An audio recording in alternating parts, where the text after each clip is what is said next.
ಆಯೋಜನೆ ಮಾಡಿದ್ದಾರೆ. ಇದಕ್ಕೆ ನಾನು ನಮ್ಮ ಚಂದ್ರಶೇಖರ್ ಮಿಲ್ಲೇಡಿಯವರು ಮತ್ತೆ ನಮ್ಮ ಗಣೇಶವರಿಗೆ ಅಭಿನಂದನೆಗಳು ಸಲ್ಲಿಸ್ತಾ ನನ್ನ 4 ವಿಚಾರಗಳು ಮಂಡಿಸಕ್ಕೆ ನಾನು ಪ್ರಾರಂಭಿಸ್ತೇನೆ. ಈ ಒಂದು ವೇದಿಕೆಯಲ್ಲಿ ನಮ್ಮ ಹಿರಿಯರಾಗಿರ್ತಕ್ಕಂಥ ಇತಿಹಾಸ ತಜ್ಞರು, ನಮ್ಮ ಜನಾಂಗದ ಹಿರಿಯ ಮುಖಂಡರು, ಆಮೇಲೆ ಆಧ್ಯಾತ್ಮಿಕ ತಜ್ಞರು ಸಹ ಅಂತ ಹೇಳ್ಬೋದು. ಅವರು ತಿಮ್ಮಾರೆಡ್ಡಿ ಅಣ್ಣವರು, ಹಾಗೂ ಈ ಒಂದು ವಿಜಯನಗರ ಜಿಲ್ಲಾ ಅಧ್ಯಕ್ಷರಾಗಿರ್ತಕ್ಕಂಥ ನಮ್ಮ ಹಿರಿಯಣ್ಣವರು, ನಮ್ಮ ಮಾಜಿ ನಮ್ಮ ಬೆಂಗಳೂರು ಅಡ್ವೊಕೇಟ್ಸ್ ಅಸೋಸಿಯೇಷನ್ ಸಾಹಿತ್ಯ ಕೂಟದ ಅಧ್ಯಕ್ಷ ಜನರಲ್ ಸೆಕ್ರೆಟರಿ ಆಗಿರ್ತಕ್ಕಂಥ ನಿತ್ಯಾನಂದರವರೇ, ನಮ್ಮ ಸೀನಿಯರ್ ವಕೀಲರಾಗಿರ್ತಕ್ಕಂಥ ಶ್ಯಾಮಲಾ ಮೇಡಮ್ ಅವರೇ, ಹಾಗೂ ನಮ್ಮ ಬಳ್ಳಾರಿ ಜಿಲ್ಲಾ ಮರ್ಕುರಿ ಅಂತಲೇ ಹೇಳ್ಬೋದು ಎಲ್ಲ ಭೇಟಿ ಮಾಡಿದ್ದೇನೆ. ಪುರುಷಾಸ್ತ್ರ ಅಧ್ಯಯನಕ್ಕೆ ಫಾಲೋ ಮಾಡ್ತಾ ಇದ್ದೆ. ಅವ್ರು ಈಚೆಗೆ ಬಿಡಲೇ ಇಲ್ಲ. ಯಾರು ಶ್ರೀರಾಮ್ ಹಾಗೆ ಬಿದ್ದು ಅಲ್ಲೇ ಬಿದ್ದು ಈಚೆಗೆ ಬಿಡಲೇ ಇಲ್ಲ. ಭಾಳ ಹೋರಾಟ ಮಾಡೋದು ನಮ್ಮ ಕಾರ್ಯಕ್ರಮವೇ, ಹಾಗೂ ನಮ್ಮ ಹಿರಿಯ ವಕೀಲರಾಗಿರ್ತಕ್ಕಂಥ ಶ್ರೀಮಂತರಾವ್ ಕುಲಕರ್ಣಿ ಸಾಹೇಬ್ರೆ, ಹಾಗೂ ನಮ್ಮ ಹೊಸಮನಿಯವರೇ ವಕೀಲರಾಗಿರ್ತಕ್ಕಂಥ ಗಣೇಶ್ ಯಾದವ್ ಅವರೇ, ಹಾಗೂ ನಮ್ಮ ರಮೇಶ್ ಯಾದವ್ ನಮ್ಮ ವಕೀಲರು, ಮತ್ತು ನಮ್ಮ ಚಂದ್ರಶೇಖರ್ ವಿವೇಕ್ ಸಾಹೇಬ್ರೆ, ನಮ್ಮ ರಮಣ ಗೌಡ್ರೆ, ಹರೀಶ್ ಅವರೇ, ರಾಕ್ಷಾಮನ್ ಅವರೇ, ಗಂಜಿಗಂಡಿ ಸಾಹೇಬ್ರೆ, ಇನ್ನ ವಕೀಲರು ನನ್ನ ಹೆಸರು ಗೊತ್ತಿಲ್ಲ. ಎಲ್ಲರೂ ನನ್ನ ವಕೀಲ ಬಾಂಧವರು ಮತ್ತು ನನ್ನ ಕುಲಬಾಂಧವರು. ನಿಮ್ಮಲ್ಲಿ ನಾನು ಎಲ್ಲ ವಿಚಾರಗಳು ಹಂಚ್ಕೊಳ್ಳೋಕೆ ಇಷ್ಟಪಡ್ತಾ ಇದ್ದೀನಿ. ಫಸ್ಟ್ ಆಫ್ ಆಲ್ ನಾವು ಯಾವ ಉದ್ದೇಶಕ್ಕೋಸ್ಕರ ಇದು ಕರ್ನಾಟಕ ರಾಜ್ಯ ಬದಲಾದ ವಕೀಲರ ಸಂಘ ಪ್ರಾರಂಭ ಮಾಡಬೇಕು ಅಂತ ಯಾರು ಪ್ರೇರಣೆ ಕೊಡೋರು ಅಂದರೆ ಇವರು ನಮಗೆಲ್ಲ ಪ್ರೇರಣೆ ಕೊಟ್ಟಿದ್ರು. ಯಾರು ಗಣೇಶ್ ಮೂರನೇದಾಗಿ ನಮ್ಮ ಚಂದ್ರಶೇಖರ್ ಮೆಂಡೇರಿ ಸಾಹೇಬರು, ಆಮೇಲೆ ರಮಣ ಗೌಡರು, ಹೀಗೆ ಈ ಕಡೆ ಭಾಗದಲ್ಲಿರೋರು ನಮಗೆ ಪ್ರೇರಣೆ ಮಾಡಿದ್ರು. ಅಲ್ಲಿ ನಮ್ಮ ಬೆಂಗಳೂರು ಕಡೆ 24,000 ಅಡ್ವೊಕೇಟ್ಗಳಲ್ಲಿ ನಮ್ಮೂರು ಒಂದು 600-700 ಜನ ಇದ್ರೂ ಕೂಡ ಇವತ್ತು ಮುಂದೆ ಬರ್ತಾ ಇಲ್ಲ. ಈ ಕಡೆಯಿಂದಲೇ ಈ ನಮ್ಮ ಹೈದರಾಬಾದ್ ಕರ್ನಾಟಕ ಮತ್ತು ನಮ್ಮ ಉತ್ತರ ಕರ್ನಾಟಕದಲ್ಲಿ ಪ್ರಾರಂಭ ಮಾಡೋಣ ಅಂತ ನಾವು ಶುರು ಮಾಡಿದ್ವಿ. ಇದು ಉದ್ದೇಶ ಏನು ಅಂದರೆ, ಇವತ್ತು ನಾನು ನಮ್ಮ ಗಾಜಪ್ಪಣ್ಣವ್ರು ಹೇಳಿದ್ರು, ಅವಾಗ ಯಾರು ಹೇಳಿದ್ರು, ನಮ್ಮವರಿಗೆ ಕೊಡಬೇಕು ಗಂಜಿಗಟ್ಟಿ ಸರ್, ನಾವು ಯಾಕಿದು ವಕೀಲರ ಸಂಘ ಇವಾಗ ನಮಗೆ ವೆರಿ ನೆಸೆಸಿಟಿ ಆಗಿ ರಿಲೆವೆನ್ಸಿ ಇದೆ ಅಂದರೆ, ಸರ್ ನಮ್ಮ ಜನಾಂಗದವರು ಇವತ್ತು ಇವ್ರು ಹೇಳಿದ್ರು ಹರೀಶ್ ಅವರು, ಬೆಂಗಳೂರಿನಲ್ಲಿ ಯಾವುದೇ ಒಂದು ಅಡ್ವೊಕೇಟ್ ಅಸೋಸಿಯೇಷನ್ನಲ್ಲಿ ಒಂದು ಗೌರ್ನಿಂಗ್ ಕೌನ್ಸಿಲ್ ಮೆಂಬರ್ಗೆಲ್ಲ ಗೊತ್ತು. ನಾನೇನು ಮಾಡಿದೆ, ಹೈಕೋರ್ಟಲ್ಲಿ ಒಂದು ಬಾರ್ ಅಸೋಸಿಯೇಷನ್ ಮಾಡಿದ ಕೇಸ್ ನಡೀತಾ ಇದೆ, ನಾನೇ ಪಾರ್ಟಿ ಅದರಲ್ಲಿ. ಇನ್ನೊಂದು ಸುಪ್ರೀಂ ಕೋರ್ಟಲ್ಲಿ ಆಗ್ತದೆ, ಅಲ್ಲೂ ನಾನೇ ಪಾರ್ಟಿ. ಅಲ್ಲಿ ನಮ್ಮವ್ರಿಗೆ ಯಾರಿಗೂ ಬಿಡ್ತಾ ಇಲ್ಲ. ಈಗ ಈ ಒಂದು ಹಂತದಲ್ಲಿ ನಮಗೆ ಡಿಸ್ಟ್ರಿಕ್ಟ್ ಜಡ್ಜ್ಗಳು ರಿಸರ್ವೇಷನ್ ಇದೆ. ನಮ್ಮ ಕರ್ನಾಟಕ ರಾಜ್ಯ ಸರ್ಕಾರದ ಒಂದು ಆದೇಶದಂತೆ ರಿಸರ್ವೇಷನ್ ನಮಗೆ 4% ಸಿಗ್ತಾ ಇದೆ. ನಿನ್ನೆ ಎಕ್ಸಾಮ್ ಇತ್ತು, ಮುಗಿಸಿದ್ರು. ಪ್ರತಿ 3 ಜನ ಬರ್ತಿದ್ದಾರೆ ನಮ್ಮವರು ಕೆಲವರು. ಅಲ್ಲಿವರೆಗೂ ಡಿಸ್ಟ್ರಿಕ್ಟ್ ಜಡ್ಜ್ಗಳು ನಮ್ಗೆ ಪ್ರಮೋಷನ್ ಇದೆ. ಡಿಸ್ಟ್ರಿಕ್ಟ್ ಜಡ್ಜ್ ಆಲ್ಮೋಸ್ಟು ನಾನು ಲೀಗಲ್ ಫೆಟರ್ನಿಟಿ ವಿಚಾರ ಫಸ್ಟ್ ಹೇಳ್ತೀನಿ, ಆಮೇಲೆ ಜಾತಿ ವಿಚಾರ ಬರ್ತೀನಿ. ದಯಮಾಡಿ ಯಾರು ಬರೀದೇ ಹೇಳ್ತಾರೆ ಅಂತ.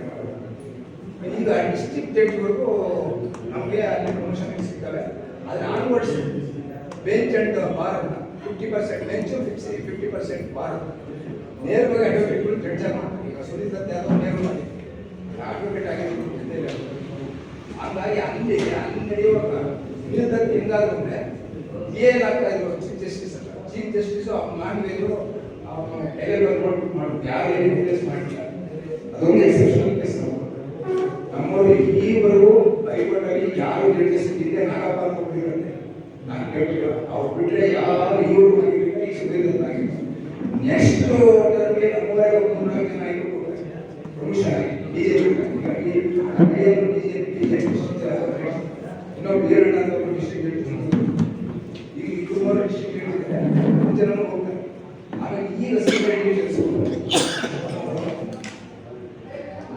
ಸೌಭಾಗ್ಯ ಯಾರು ಹೋಗಿದ್ದಾರೆ, ಕಿಶೋರ್ ಮತ್ತು ಅವರ ಶ್ರೀಮತಿ Poornima judge, Lakshmi judge, Belagowda DJ, Iranna DJ, ಎಪಿಪಿಗಳು ರೂಪ ಇಂದ ನಟರಾಜ್ ಹೋಗಿದ್ದಾರೆ. ಇನ್ನೂ ಬೇಕಾದ 12 ಜನ ಕ್ರಿಟಿಕ್ಸ್ ಇದ್ದಾರೆ. 12 ಜನ ಇದ್ದಾರೆ. ಅದು ಏನು ಆಸ್ ಪರ್ ದಿ ಇದು norms of the state government ನಮ್ಗೆ ರಿಸರ್ವೇಷನ್ ಇರೋದ್ರಿಂದ ಎಲ್ಲರೂ ಅದು ಆಗ್ತಾ ಇದ್ದಾರೆ. ಹಾಗಾಗಿ ನಾವು ಫಾರಿನ್ ಬೆಂಚಲ್ಲಿ ಹೈಕೋರ್ಟಲ್ಲೂ ಸಹ ನಮಗೆ ಇದು ಕೊಲಿಜಿಯಂ ಸಿಸ್ಟಮ್ ಇದೆ.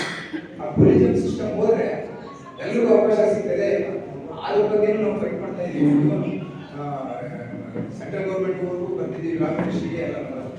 ಕೊಲಿಜಿಯಂ ಸಿಸ್ಟಮ್ ಬೇಕಾಗಿಲ್ಲ. ಕೊಲಿಜಿಯಂ ಸಿಸ್ಟಮ್ ಏನಾಗಿದೆ, ಅವ್ರ ನೆಂಟರು ಅವ್ರ ಆಫೀಸರು ಯಾರೋ ಅವ್ರನ್ನೇ ಎಲಿವೇಟ್ ಮಾಡ್ತಾರೆ. ಹಂಗೆ ನಡೀತಾ ಇದೆ ಹೈಕೋರ್ಟಲ್ಲಿ. ಅದಕ್ಕೆ ಅಲ್ಲೂ ಸಹ ಹೈಯರ್ ಜುಡಿಷಿಯರಿಗೂ ಸಹ ರಿಸರ್ವೇಷನ್ ಬೇಕು. ನಾವು ಕ್ಷತ್ರಿಯರು ಯಾರು ನಾವು ಕಿಂಗ್ಗಳು ಅದಾದಮೇಲೆ ಫಸ್ಟು ನಾವು ಸಾಮಾಜಿಕವಾಗಿ ಮೇಲೆ ಬರಬೇಕು. ನಾವು ಈಕ್ವಲ್ ಆಗಿ ಬಂದಾಗ ಅವ್ರನ್ನೆಲ್ಲ ರಾಜ ಮಹಾರಾಜ ಅಂತ ಹೇಳ್ತಾರೆ. ಅದೇನು ನಾವು ಯಾವುದೇ ನಾವು ಬೇರೆ ಅಲ್ಲ, ನಾವು ಮಹಾರಾಜ ಸಂತತಿಯವರೇ ಅಂತ ಹೇಳ್ತಾರೆ. ಆದರೆ ಸರ್ಕಾರಿ ಸೌಲಭ್ಯ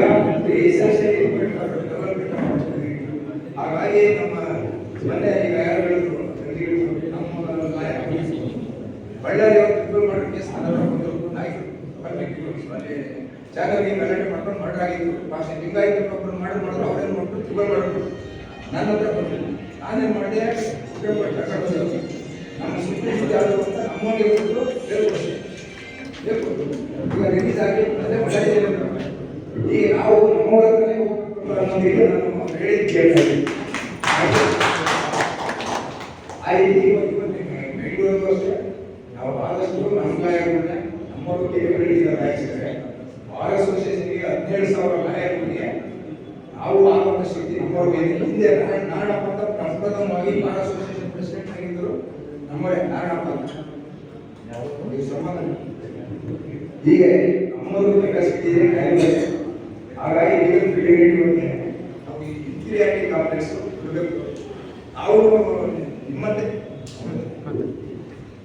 ಈಗ ಯಾರವ್ರಿಗೆ ಎಲ್ಲ ಒಂದು ದೇವರು ಪ್ರತಿಯೊಬ್ಬರಿಲ್ಲ, ಯಾರಿಗೂ ಕ್ಯಾರೆಕ್ಟರ್ ಯಾರಿಗಿಂತ ಕಡಿಮೆ ಇಲ್ಲ, ಪ್ರಾಮಾಣಿಕತೆಗೂ ಕಡಿಮೆ ಇಲ್ಲ, ಎಲ್ಲರಿಗೂ ಇದೆ. ಅದನ್ನು ನಾವು ಇನ್ಫೀರಿಯಾರಿಟಿ ಕಾಂಪ್ಲೆಕ್ಸ್ ಬಿಟ್ಟು ನಾವು ಮೇನ್ ಸ್ಟ್ರೀಮ್ಗೆ ಪ್ರತಿಯೊಂದು ಇರ್ತಾರೆ.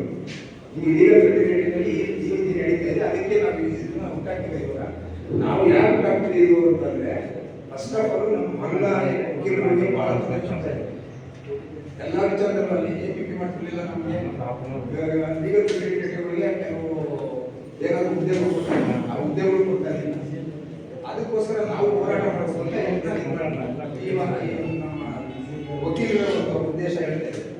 ಈಗ ನೀವು ಇನ್ನೂ ಇದೆ ಅಂತ ಬೇಡ, ನಾವು ಫೈಟ್ ಮಾಡ್ತಿದ್ದೀವಿ ಲೀಗಲ್ ಫೆಸಿಲಿಟಿಗಳಿಗೆ. ಈಗ ನಮ್ಮ ಜನಾಂಗದ ಬಂದಾಗ ಸ್ವಾಮಿ ಬಂದಿದೆ, ನಮ್ಮ ಜನಾಂಗದ ಡೆವಲಪ್ಮೆಂಟ್ ಆಗದೆ ಇರೋದು ಎರಡು. ಸರಿ, ಈಗ 1965 ಇಸ್ವಿಯಲ್ಲಿ ಮುರುಗೇಶ್ ಚಂದ್ರಶೇಖರ್ ಪಾರ್ಲಿಮೆಂಟರಿ ಪ್ಯಾನಲ್ನಲ್ಲಿ ಅವರು ಅಧ್ಯಕ್ಷರು. ಶ್ರೀರಾಮ ರಿಲೇಟಿವ್ ಅವರು ಯಜಮಾನ ದೇವೇಗೌಡ ಅವರು ಪಾರ್ಲಿಮೆಂಟರಿ ಪ್ಯಾನಲ್ ಮೆಂಬರ್ ಆಗಿದ್ದರು. ಅವರು ಈ ಕಾರ್ಯಕಾರಿ ರಿಪೋರ್ಟ್ ಆ ರಿಪೋರ್ಟ್ ಹಿನ್ನೆಲೆಯಲ್ಲಿ ಅವರು ಕರ್ನಾಟಕಕ್ಕೆ ಬಂದು ಎಲ್ಲ ಕಡೆ ಎಲ್ಲ ಜಿಲ್ಲೆ ಎಲ್ಲ ಥರ ಸ್ಟಡಿ ಮಾಡಿ ನಮಾಡಿಕೇಟ್ ಸೆಮಿನಾರ್ ಮಾಡಿದ್ರು, ಮಲ್ಲೂರನ್ನ ಸ್ಟಡಿ ಮಾಡಿದ್ರು. ಇವತ್ತೇನು ಇವರೆಲ್ಲ ಹೇಳ್ಕೊಂಡು ಮಾಡ್ತಾರೆ, ಆವತ್ತಿನ ದಿವಸ ಬಲ್ಲ ಒಂದೇ ಅವ್ರು ಗುಡಿಸಿದ್ರು. ಬಲ್ಲ ಅಡಿಯಲ್ಲಿ ಇವೆಲ್ಲ ಸತ್ಯ. ಬಲ್ಲ ಅವ್ರು ಗುಡಿಸಿದಕ್ಕೆ ಇವತ್ತಿನವರೆಗೂ ನೀವು ನಾವು APPಗಳು ಜಡ್ಜ್ಗಳು ಇವರೆಲ್ಲ ಆಗಿದೆ. ಯಾವುದೇ ಆ ರಿಸರ್ವೇಷನ್ ಕಂಟಿನ್ಯೂ ಮಾಡಿಸ್ಕೊಂಡು ಬರೋದು ನಮ್ಮ ಸಂಘ ಏನು ಮಾಡಿಲ್ಲ ಅಂತ ದಯಮಾಡಿ ಅರಿಬೇಡಿ. ಇವಾಗ ಇನ್ಆಕ್ಟಿವ್ ಆಗಿರ್ಬೋದು. ಈಗ ಅಧ್ಯಕ್ಷ ಅವ್ರು ರಾಜಕೀಯ ಮಾಡ್ಕೊಂಡು ಇಬ್ಬರು ಒಬ್ಬೊಬ್ಬರು IMLC EMLC ಕ್ರಿಕೆಟ್ ಇಬ್ಬರು ಮಾಡ್ತಾ ಇರೋದು. ಬಟ್ ಹಿಂದಿಂದ 1924ನೇ ಇಸ್ವಿಯಿಂದ ಈ 3 ವರ್ಷದವರೆಗೂ ಇಡೀದೆಲ್ಲ ಹೋರಾಟ ಮಾಡಿದ್ದಕ್ಕೆ ನಮಗೆ ಮೀಸಲಾತಿಗಳೆಲ್ಲ ಬಂದಿರೋದು. ಚಿನ್ನಪ್ಪ ರೆಡ್ಡಿ ಆಯೋಗದಲ್ಲಿ ಕಿತ್ತಾಕ್ತಿರೋದು ನಾವು ಇಡೀ ರಾಜ್ಯ ಎಲ್ಲ ಸುತ್ತಿ ಸಂಘಟನೆ ಮಾಡಿ ವೀರಪ್ಪ ಹತ್ರ ದೊಡ್ಡ ಲಾಠಿ ಚಾರ್ಜ್, ನಮ್ಮ ದೊಡ್ಡಬಳ್ಳಾಪುರನೇ ಸಬ್ ಇನ್ಸ್ಪೆಕ್ಟರ್ ಹೊಡೆದಲ್ಲಿ ಲಾಠಿ ಚಾರ್ಜ್ ಮಾಡಿಸ್ಕೊಂಡು ಇದೆಲ್ಲ ಗಲಾಟೆ ಆಗಿ ಕರೆಸ್ತಾ ಕೃಷ್ಣಪ್ಪನ ಕರೆಸ್ತಾ, ನಮ್ಮ ಸಂಘಟನೆಯವರು ಕರೆಸ್ತಾ ಗಾರ್ಗಿನ ತಗೊಂಡು ನಾನು ಅವಾಗ ಸೆಕ್ರೆಟರಿ ಆಗಿದ್ದೆ, ಬ್ಯಾಂಕ್ ಸೆಕ್ರೆಟರಿ ನಮ್ಮ ಇದ್ದರು. ಆ ಸಂದರ್ಭದಲ್ಲೂ ಸಹ ನಮಗೆ ಬಿಟ್ಟಾಯಿತು. ಈಗ ಏನಿದೆ ರಿಸರ್ವೇಷನ್ ರಿಟೈಲ್ ಮಾಡಿ 4% ಮಾಡಿ ಅವ್ರು ಯಾರೋ ಎಲ್ಲ ಸೇರಿಸಿ 4% ಇಳಿಸಿ ಮಾಡಿದ್ರು ರಿಟೈಲ್. ಆಮೇಲೆ ನಂತರ ವೀರಪ್ಪಲ್ಲಿ ಸರ್ಕಾರ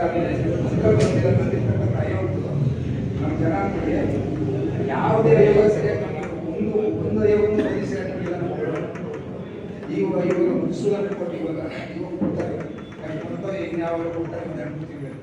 ಇಲ್ಲಿವರೆಗೂ ನಮಗೆ ಅನ್ಯಾಯ ಮಾಡ್ಕೊಂಡು ಬಂದಿದೆ. ಅವ್ನು 168 ಕೋಟಿ ಸರ್ಕಾರದಿಂದ ಪಡೆದು ದುಡ್ಡಿಂದ ಹಾಕಿದ್ರೆ ಹೊರತು ನಮ್ಮ ಮಗಳನ್ನ 32 ಜಿಲ್ಲೆಯಲ್ಲಿ ನಾವು ಅವ್ನು ಏನು ಮಾಡ್ದ, 5.10 5 ಲಕ್ಷ 3 ಲಕ್ಷ ಕಾಡುಗಳು 5 ಲಕ್ಷ ಕೊಲ್ಲರು ಅಂತ ಡಿವೈಡ್ ಮಾಡ್ಬೋದು. ನಮ್ಮ ಕಾಡುಗಳು ಕೊಲ್ಲರು ಬಿಟ್ಟೇ ಇಲ್ಲ. ಡಿವೈಡ್ ಕ್ಯಾಶ್ ಸೆನ್ಸಸ್ಗೆ ನಾನು 2024 ನಾನು ಅಮಿತ್ ಶಾ ಅವರಿಗೆ ಸೆಂಟ್ರಲ್ ಗೌರ್ಮೆಂಟ್ಗೆ ಲೆಟರ್ ಬರೆದಿದ್ದೀನಿ ಕ್ಯಾಶ್ ಸೆನ್ಸಸ್ ಮಾಡಬೇಕು. ಯಾರು ಬರೆದಿದ್ದಾರೆ, ನಿತೀಶ್ ಕುಮಾರ್ ಬಿಹಾರದಲ್ಲಿ ಕ್ಯಾಶ್ ಸೆನ್ಸಸ್ ಮಾಡಿದ್ವಿ, ನಮ್ಮ ಕರ್ನಾಟಕಕ್ಕೂ ಮಾಡಬೇಕು ಅಂತ ಸೆಂಟ್ರಲ್ ಗೌರ್ಮೆಂಟ್ ಮಾಡಿದಾಗ ಸೆಂಟ್ರಲ್ ಗೌರ್ಮೆಂಟ್ ನಾವು ಲೆಟರ್ ಬರೆದು ನಮ್ಮ all India democracy certificates foundation ಅಂತ ಅದಕ್ಕೆ ನಮ್ಮ ಪ್ರೆಸಿಡೆಂಟ್ ನಾವು ಲೆಟರ್ ರೆಫರೆನ್ಸ್ ಮಾಡಿದ್ದೀನಿ. ಅಂತ ಸಾವಿರಾರು ಜನ ಮಾಡಿದ್ದಾರೆ. ಆ ಹಿನ್ನೆಲೆಯಲ್ಲಿ ಇವತ್ತು ಏನು ಈಗ ಸೆಂಟ್ರಲ್ ಗೌರ್ಮೆಂಟ್ 16 ಕೋಟಿನೋ ಎಷ್ಟೋ ಬಜೆಟ್ ಅಲ್ಲಿ ರಿಸರ್ವ್ ಮಾಡಿ ಸೆನ್ಸಸ್ 2026 ಸ್ಟಾರ್ಟ್ ಮಾಡ್ತಾರೆ. 4,000 ಕೋಟಿ ಅದೇ ನಮಗೆ ಖಚಿತವಾಗಿ 4,000 ಕೋಟಿ ಬಜೆಟ್ ಬಿಟ್ಟಿದ್ದಾರೆ. ಸೆಂಟ್ರಲ್ ಗೌರ್ಮೆಂಟ್ ಸೆನ್ಸಸ್ ಮಾಡಿದಾಗ ವೆರಿ ಕ್ಲಿಯರ್ ಆಗಿ ಏನು ನಮಗೆ ನಮ್ದು ಎಷ್ಟು ನಿಖರವಾಗಿ ಜನಸಂಖ್ಯೆ ಎಷ್ಟಿದೆ ಅಂತ ಎಲ್ಲ ಜನಾಂಗಕ್ಕೂ ಮಾಡ್ತಾರೆ. ಅವಾಗ ನಮಗೆ ಖಚಿತವಾಗಿ ನಮ್ಮ ಕಮ್ಯುನಿಟಿ ಎಷ್ಟಿದೆ ಅಂತ ಗೊತ್ತಾಗ್ತದೆ. ಈಗ ಕಾಡುಗಳನ್ನು ಬರ್ಸ್ಕೊಳ್ಳಿ, ನಾವು ಟೋಟಲ್ ಮಾಡ್ಕೊಳ್ಳೋಣ, ಅಣುವೇ ಬರ್ಸ್ಕೊಳ್ಳಿ, ಅದನ್ನು ಟೋಟಲ್ ಮಾಡಿದ್ರೆ ನಮ್ದೆಲ್ಲ ಒಂದೇ. ಕೊಲ್ಲು ಬರ್ಸಿದ್ರೆ ಕೊಲ್ಲೋದು ಒಂದೇ. ನಾವು ಯಾಕೆ ಸುಮ್ಮನೆ ಕಾಂಟ್ರವರ್ಸಿ ಮಾಡ್ಕೋಬೇಕು, ಅವ್ರಿಗೆ ಇಷ್ಟ ಇಲ್ಲ ನಾವು ಏನು ಬರ್ಕೊಳ್ಳಿ, ನಾವೇ ಮಾಡೋಕ್ಕಾಗ್ತದೆ. ನಾವು ಯಾರಿಗೂ ಖುಷಿ ಮಾಡ್ಬೋದು ಅನ್ಬಾರಿಸಿ. ಈಗ ಅಣುವೇ ಬರ್ಸ್ಕೊಳ್ಳಿ, ನೆಕ್ಸ್ಟ್ ನಾವು ಟೋಟಲ್ ಮಾಡಿದಾಗ ಅಣುವುದು ಕಾಡುವುದು ಕೊಲ್ಲೋದು ಒಟ್ಟಾರೆ ಟೋಟಲ್ ಮಾಡಿ ನಾವು ಒಟ್ಟಾರೆ ತಗೋಬಹುದು. ಅವ್ರೇನು ಅವ್ರವ್ರ ಕನ್ವೀನಿಯಂಟ್ ಅವ್ರು ಕೇಳ್ತಾವೆ. ಸರ್ ಈಗ ಎಷ್ಟಿಗೆ ನಮ್ಮ ಇವರು ಕೇಳಿ ಅವ್ರು ಎಷ್ಟೇ ಆಗಲಿ ತಪ್ಪೇನಿದೆ, ಎಷ್ಟೇ ಆಗಲಿ ನಾವು ಕೇಳೋಣ. ಈಗ ರೇಖಾ ಜಾಧವ್ ಅಂತ ಒಬ್ರು ಈಗ ಮೈಸೂರು ಯೂನಿವರ್ಸಿಟಿಯಿಂದ ಅಪಾಯಿಂಟ್ ಮಾಡಿದ್ದಾರೆ, ಗೋಪಾಲ ಅಂತ ಒಂದು ಕುಲಶಾಸ್ತ್ರ ಅಧ್ಯಯನ ಮಾಡಿ. ಅದಕ್ಕೆ ನಾನು ಹೇಳಿದ್ದೀನಿ ಇವ್ರಿಗೆಲ್ಲ ಲೆಟರ್ಗಳು ಹಾಕ್ಸ್ಕೊಬರಿ ನಿಮ್ಮ MLAಗಳು ಅಂತ, MLAಗಳಿಂದ ನಾವೆಲ್ಲ ಹಾಕಿಸ್ತಾ ಇದ್ದೀವಿ. ಅದಕ್ಕೂ ಹೋರಾಟ ಮಾಡೋಣ, ಹೆಲ್ಪ್ ಮಾಡಿ. ದೇವರಾಜ ಅರಸು ನಿಗಮದಿಂದ ಒಂದು ಕ್ಲಾರಿಫಿಕೇಶನ್ ಕೊಡಲಿ, ಗೋಪಾಲ ಗೋತಾರ ಒಂದೊಂದು ಸೇಮ್ ಅಂತ ಅದನ್ನ ಕುಲಶಾಸ್ತ್ರ ಅಧ್ಯಯನ ಮಾಡಲಿ. ಅದು ಆಗಲಿಲ್ಲ ಅಂದರೆ ನಮ್ಗೆ ಇನ್ನೂ ಒಂದು ದಾರಿ ಇದೆ. We are already in the tribals list. ಎಲ್ಲರೂ ಗಮನ ಇಟ್ಕೊಳ್ಳಿ, ದಯಮಾಡಿ. ನೀವು ಯಾವ್ದೂರೇ ಇರ್ಬೋದು, ಕ್ಷತ್ರಿಯರೇ ಇರ್ಬೋದು, ಅದು ಇಟ್ಸ್ ಎ ಡಿಫ್ರೆಂಟ್ ಇಶ್ಯೂ. ಸರ್ಕಾರಿ ಸೌಲಭ್ಯ ಪಡೆಯೋಕ್ಕೆ ನಾವು ಅನ್ವೇಷ ಆದವರೇ ನಮಗೆ ನಾವು ಆವಾಗಲೇ ಆಲ್ರೆಡಿ ಟ್ರೈಬಲ್ಸ್ ಲಿಸ್ಟಲ್ಲಿ ನಮಾಡಿ ಟ್ರೈಬ್ಸ್ ಅಂತ ಇದ್ದೀವಿ. ನಮಗೆ ಟ್ರೈಬಲ್ಸ್ ಲಿಸ್ಟ್ ಇರೋದ್ರಿಂದ ಈ ಕುಲಶಾಸ್ತ್ರ ಅಧ್ಯಯನ ನಾಟ್ ರಿಕ್ವೈರ್ಡ್. ಅದನ್ನೇ ರೆಕಮೆಂಡ್ ಮಾಡಕ್ಕೆ ನಾವು ಪ್ರೆಜರ್ ತರ್ಬೋದು ಸಿದ್ದರಾಮಯ್ಯ ಒಟ್ಟಾರೆ ಎಲ್ಲ ಕುರುಬರನ್ನು ಎಸ್ಟಿ ಮಾಡಕ್ ಕೊಟ್ಟಿರುವಾಗ ನಮ್ದು ಯಾಕೆ ಮಾಡಬಾರ್ದು?